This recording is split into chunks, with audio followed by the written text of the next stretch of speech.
రెండేళ్ల చంద్రబాబు పాలనలో సామాన్యులు ప్రతి ఒక్కరూ దగాపడ్డారు. మహిళలు, విద్యార్థులు, యువత, రైతులు, కార్మికులు ఇలా అన్ని వర్గాల ప్రజలను నమ్మించి వారి గొంతు కోసారని ఎమ్మెల్సీ పర్వతిరెడ్డి చంద్రశేఖర్ రెడ్డి అన్నారు.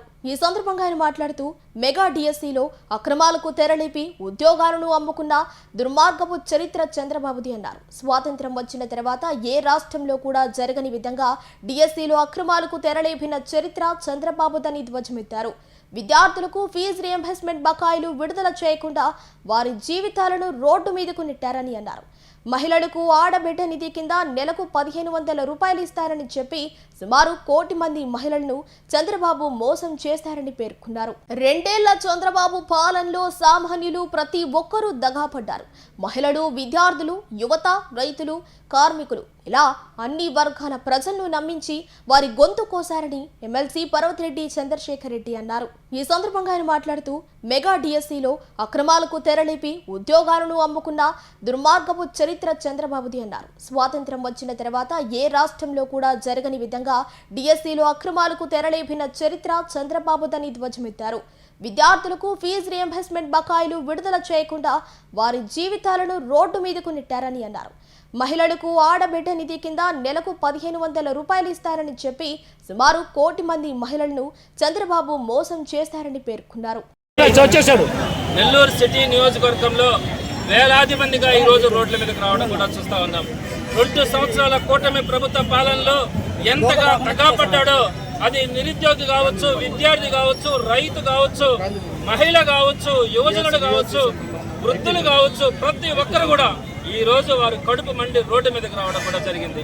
నిన్నగాక మొన్న చూసాం, నిరుద్యోగుల కడుపు కొట్టి వాళ్ళ ఉద్యోగాలను కూడా అమ్ముకున్నటువంటి ఈ ప్రభుత్వం స్వాతంత్రం వచ్చిన తర్వాత ఏ రోజు కూడా ఈ దేశంలో ఏ రాష్ట్రంలో కూడా మనం చూడని విధంగా డిఎస్సిలో కూడా నిరుద్యోగులకి వారందరికీ కూడా అన్యాయం చేయడం కూడా జరిగింది.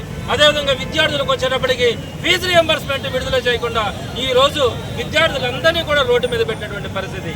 అలానే ఆడబిడ్డ నిధి కింద 1500 నెలకిస్తానని చెప్పి 1 కోటి మంది మహిళలను మోసం చేసి ఈ రోజు ఈ కూటమి ప్రభుత్వం అధికారంలోకి వచ్చిన తర్వాత ఈ రోజు ఒక్క మహిళకి 1 రూపాయి కూడా ఇవ్వనటువంటి పరిస్థితి చూస్తా ఉన్నాం. నిరుద్యోగులకి నెలకు 3000 రూపాయల లెక్కన 30 లక్షల మంది నిరుద్యోగులకి ఇస్తారని చెప్పారు. ఈ రోజుకి ఒక్క నిరుద్యోగి కూడా 1 రూపాయి కూడా ఇవ్వనటువంటి పరిస్థితి. ఈ విధంగా రైతులకు కానివ్వండి, వృద్ధులకు కానివ్వండి, ఒక్క వృద్ధాప్య పెన్షన్ కూడా ఈ రోజు దాకా కూడా ఒక్క కొత్త పెన్షన్ పథకం కూడా రాకపోగా 66 లక్షల మందికి ఆ రోజు జగన్మోహన్ రెడ్డి గారు ఇచ్చే క్రమంలో ఈ రోజు 59 లక్షల మందికి మీరు తగ్గించారు.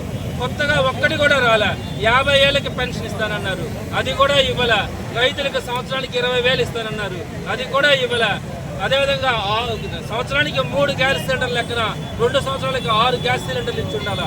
ఈ రోజుకి మీరు 6 గ్యాస్ సిలిండర్లు ఒక్కరు మహిళలకు కూడా ఇచ్చినటువంటి పరిస్థితిలో అలా ప్రతి ఒక్క అంశంలో కూడా జగన్మోహన్ రెడ్డి గారు ఏదైతే చెప్పారో అవన్నీ చేసి చూపిస్తే ఈ రోజు ఏవైతే చెప్పారో వాటన్నిటికీ కూడా వెన్నుపోటు పొడిచి ఈ చంద్రబాబు నాయుడు గారు 2 ఏళ్ల పూర్తి చేస్తున్నారు.